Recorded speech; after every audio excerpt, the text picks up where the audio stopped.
Let's get one thing clear. Space is awesome.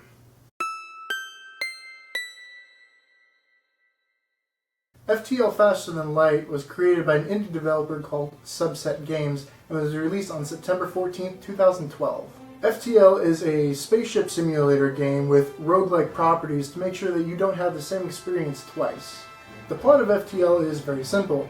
You are a Federation starship on your way back to base, carrying top secret information about a rebellion superweapon. Now your journey is no small feat.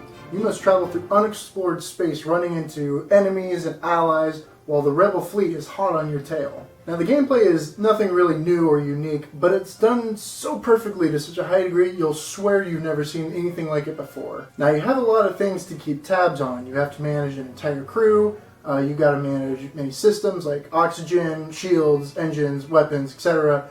That's not actually too hard until ships are firing at you, and then you have fires, you lose your systems, or crew members die.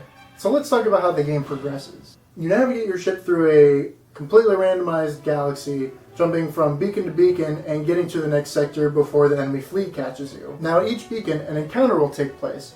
Usually it'll be a hostile ship, which you'll have no choice but to fight, but sometimes you can negotiate your way out of a fight, but you have to decide whether it's worth it or not. Sometimes you'll run into ships that are helpful, some that may need your help, but space is a very dangerous place, and not everyone is who they say they are. So you might find yourself in a tight spot if you trust the wrong person. When you do find yourself trading blows with enemy ships, you need to devise a plan on how to defeat them. Do you knock out their shields and just obliterate them? Do you neutralize their weapons so that you're not harmed? Do you destroy their oxygen system so that their crew suffocates?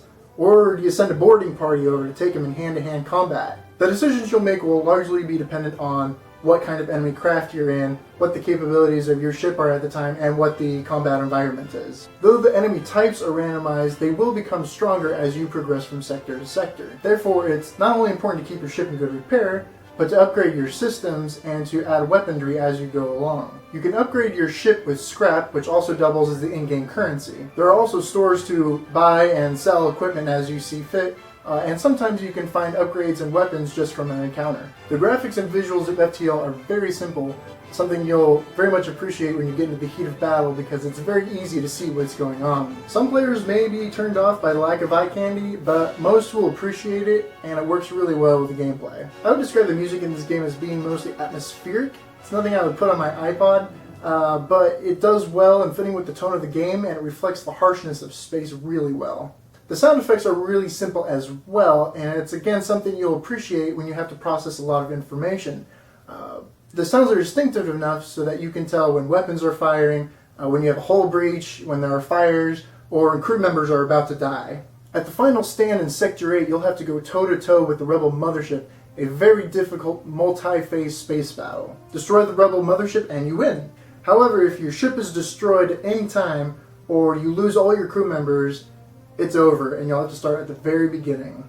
When I first started playing FTL, I really liked it, and then it got a little bit repetitive. It takes some time to get used to the gameplay, and it's a really difficult game, even on the easy setting. But after a few failures, you'll get used to it, and you'll know what to expect. You'll unlock more ships, you'll have more things to do, and start playing on advanced mode, and there's just so much more to this game. In fact, I would say after I got over that hump, the replay value just skyrocketed. With the large variety of ships and the randomly generated paths to go, you're never going to get bored of FTL. It's just got so much replay value. To be sure, FTL Faster Than Light is a must-have for any gamer who's really into roguelike games. And after 164 hours of playtime, I can assure you that FTL Faster Than Light is a superior game experience, and I give it a perfect 5 out of 5. If you are at all interested in FTL and want to see what it has to offer, I highly recommend it to you. It is only $9.99 on Steam, and it is worth every penny.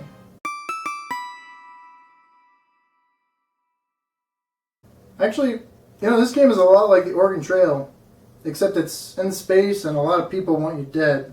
And you can't die from dysentery.